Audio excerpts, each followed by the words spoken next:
What's good, media maniacs and bookworms alike? This is your boy Media Fiend, and we are back with another episode of Media Fiend Book Club.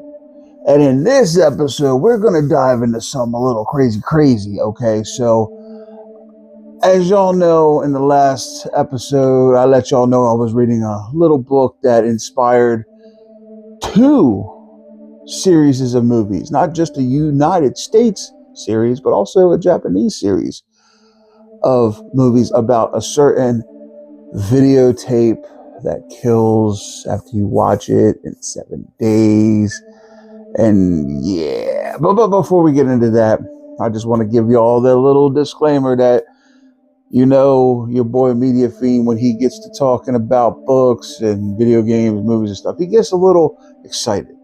So I may or may not give away some of what happens in the book, you know, so spoilers to say. So this will probably be a light spoiler review.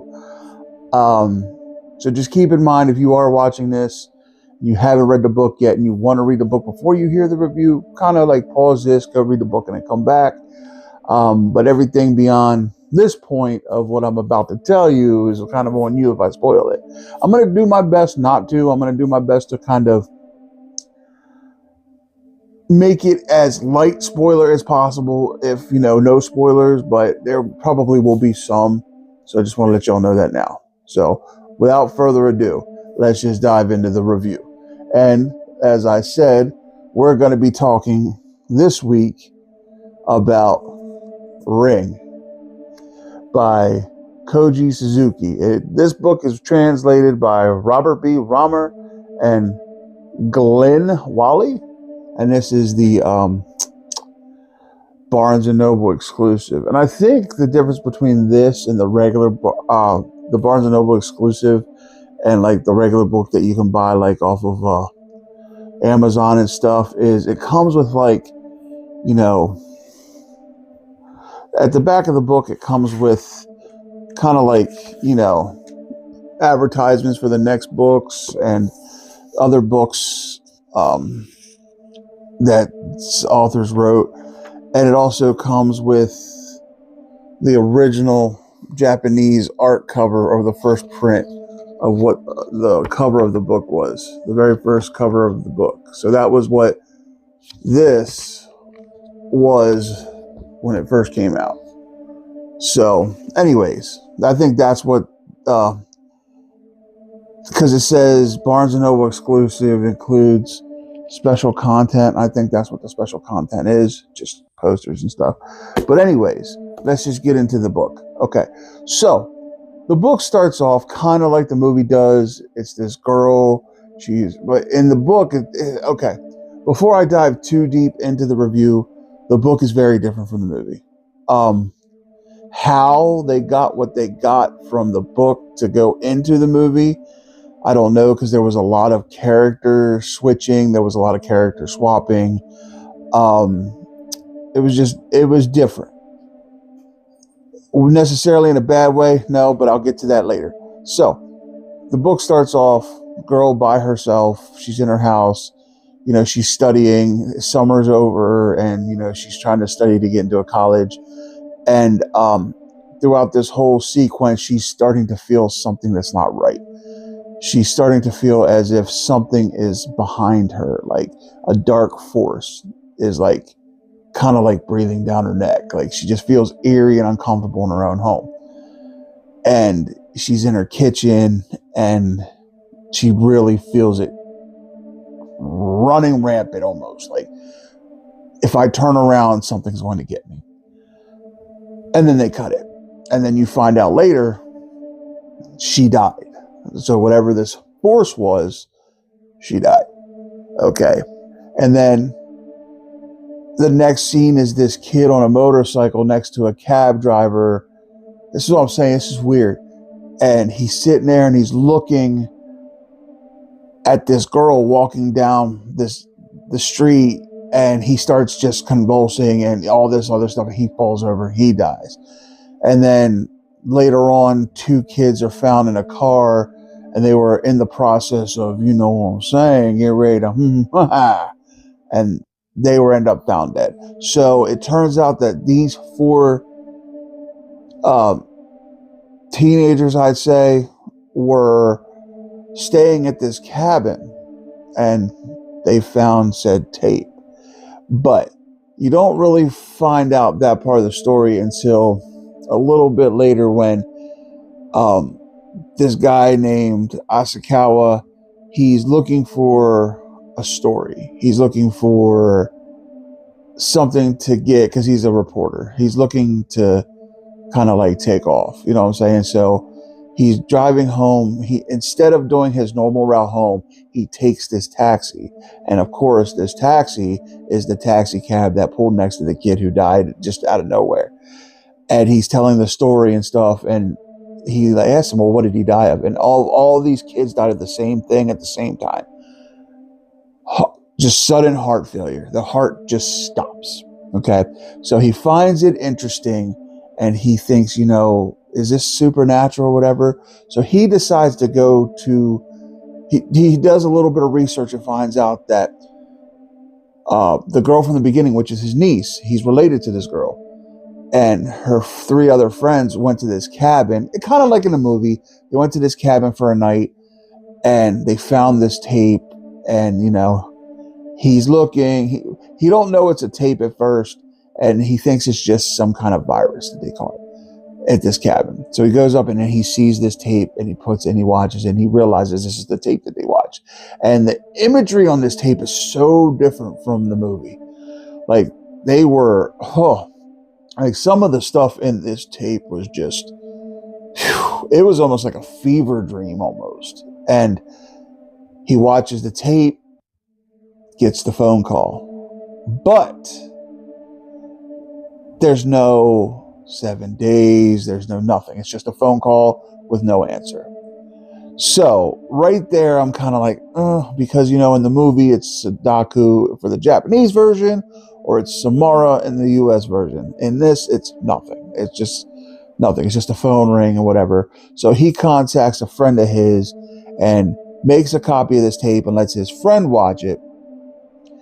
And his friend's one of these people who he's ready to watch the world burn. Like, he's not afraid of nothing. He ain't afraid of anything. He's not afraid of death. He said his dream is to watch civilization crumble and have a front row seat. He's kind of one of them people who just ain't afraid of nothing. So he watches the tape, and basically this whole book is them trying to figure out the mystery behind the tape. What is going on with this tape? Is it a supernatural force? Is it just a coincidence?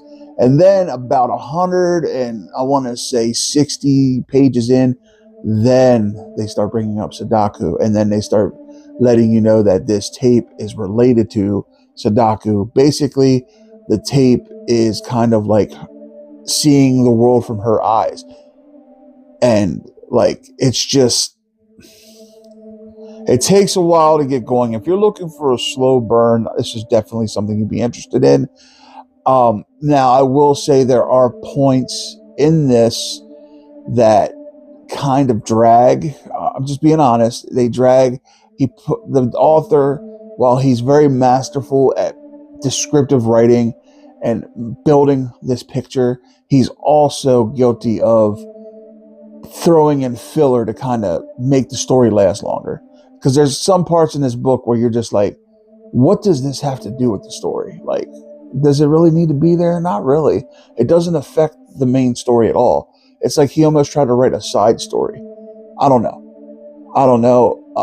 But it does take away from it a little bit. Now, I will say the ending of this book saved it for me. Now, when I say saved it for me, I don't mean like this book was horrible.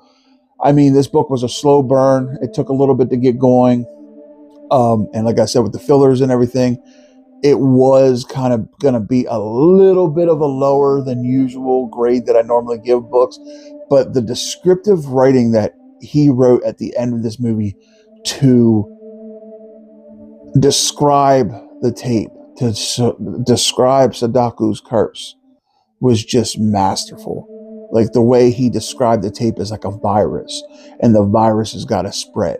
The virus has got to reproduce, because he figures out, and if you watch the movie, you know the key is you have to make a copy and have somebody else watch it. But the way he described it like a virus, and the virus has to basically reproduce and spread. How far is this virus going to go? Is it going to take over all of Japan and then spread north? Like, he doesn't know, but he's willing to sacrifice the world basically to save his family, because in the book it's the same as the movie, except for in the movie it's the main character's son who watches the tape. In the book it's Ashikawa's wife and daughter, who his daughter's like a year old. His wife was sitting watching the tape with her daughter on her lap, and her daughter was watching the screen too. So, now Sadaku's after this 1-year-old who has no comprehension of anything, but she was aware enough to watch the tape and look at the colors and stuff. So that was crazy. So the way he described it as a virus, that descriptive writing for me gave it a higher score for me. So with all that being said, what I would give The Ring, I would probably give The Ring a 4.5 out of 5. It was going to be a 3.8. So it's just what kept it, like I said, what kept it from being a 5-star read for me was the fact that there was too much filler at times. Like, get to the story. There's certain parts that you find out about Sadaku, which really kind of, it could have affected the story a little bit, but it didn't really need to. Like, you find out some crazy stuff about Sadaku in this book. Like, you have to read it. I don't want to give it away. So definitely read it, but you definitely find out one big thing about Sadaku in this. So, but yeah, 4.5 out of 5. Couldn't be a 5-star because, like I said, it was just, at times the filler was just too much. So, but yeah, definitely recommend you check out the book. It is a good book. It is a slow burn book. So just be prepared that you're not going to get crazy ghost story insaneness. You're basically reading a mystery thriller novel basically like a detective novel they're trying to save their lives. But it's a good book. I definitely recommend it. I'm glad I read it. Now, they do have 2 sequels to it. I will probably take a little bit of time away from this universe because, like I said, at times it was a chore to get through. So, but yeah, The Ring, check it out. It's definitely a good read. It's a decent read. If you're into really slow burns, because this could be a pretty slow burn. So, all right, The Ring. Now, the next book I'm actually reading 2 books, okay? One book is for my yearly goal of reading 20 books, which I started in August, and I'm at 11 now, or 10 or something like that. So I'm a little over halfway there, and I have about a month and a half to go. And the other book is actually a buddy read book that a friend of mine reached out and said, hey, I bought this book. Let's read it together. And I said, you know what? I'm down. Let's do it. So the first book I'm going to show you is the book that I need to complete my reading goal for 2025. And I decided to go with Wishmaster, the novelization. Now, the crazy part about this book, a little fun fact is, this is a recent book. Like, Wishmaster came back out, and I think 1997 the movie came out, and 23 years later they released a novelization. So this is a newer novelization. For some reason, back in the day, it didn't get a novelization when it first came out. I think it's called Encyclopocalypse Publications. Got an author, and they wrote it, and it's actually based off of the original screenplay by Peter Atkins, and the author is Christian Francis. So I've heard some things about this. I heard that this book takes a lot of liberties that the movie didn't, that really couldn't show on film. So I'm excited to read it. I'm excited to dive into it. It is 245 pages, I believe. Something like that. Yeah, about 245 pages, which I'm okay with. That's not a super long book. Hopefully it throws me and catches me and gets me going. So we got that. And now for the buddy read book. This one's going to take some time. That's why it's my buddy read. If I would dedicate the rest of the year to reading this, there'd be no way I could hit my goal if it was just this one that was next. So that's why I put it as my buddy read book. It's going to be a book where I'm going to concentrate on my main goal, but I'm also going to try to bust out a few pages here and there every day with it. And then maybe if I'm still reading it at the beginning of the year, it'll go on my goal for next year, because starting January, I'm going to try to read bigger books for my goal. I'm just trying to get my 20 books for this year done, and then I'll start reading bigger books for next year's goal.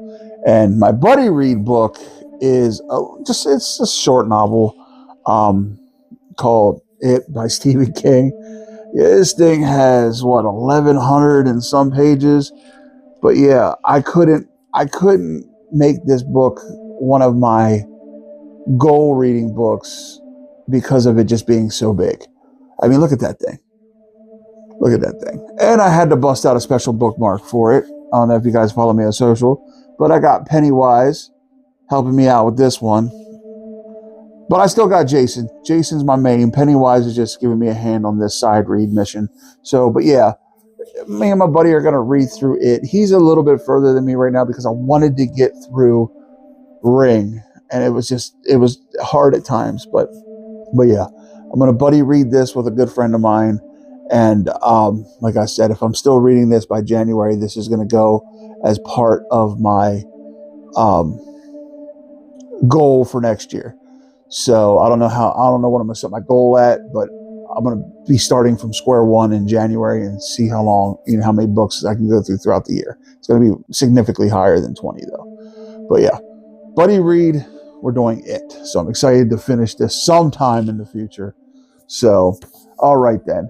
Now, on the more pressing matters, the giveaway. I am still hoping to do the giveaway live on Friday. What I'm thinking about doing is more than likely, is I'll probably give you guys another week to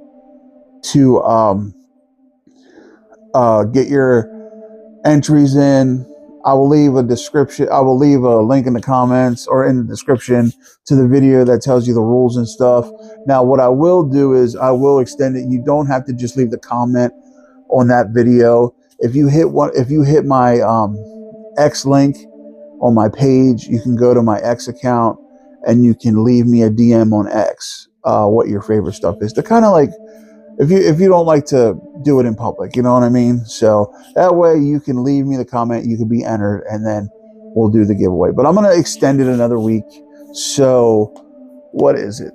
This Friday is the 14th, I believe. So what, the 21st? Yeah. So Friday the 21st, we're going to go ahead and we're going to do the giveaway right before the week of Thanksgiving. That way I can send it out and get it to the winner. So you guys got one more week to do that. And then, yeah, we'll go from there. And also, this Friday, your boy's going to be back to playing video games. I took some time off from streaming live. We've had some time off work, and I just wanted to, just spend time with the missus and kind of catch up on some reading and stuff. Kind of like take some time for myself. I wanted to recharge my batteries, because when I go back to work, it's going to be crazy. So I wanted to take some time, recharge my batteries, and just take care of myself for once. You know what I mean? So I did that. This Friday, Media Fiend Gaming back to streaming. I guess we're gonna dive into Silent Hill F because we never finished it. I don't know. I'm debating whether or not to hop into Silent Hill F or go back to the Resident Evil series that we're doing, to the Road to Requiem, Resident Evil 9 Requiem, which comes out in February. So I don't know yet. We'll decide Friday. But yeah, look out for that. Your boy's going to be back Friday. We're going to be tearing up some video games. And yeah, so all right, guys. With all that being said, I love you guys. Thank you guys. If you haven't done so yet, hit that subscribe button along with them bell notifications. That way when your boy Media Fiend throws up one of these book clubs or a book review or a book haul, which I got one coming here in a couple days, you're in the know. So, all right, guys.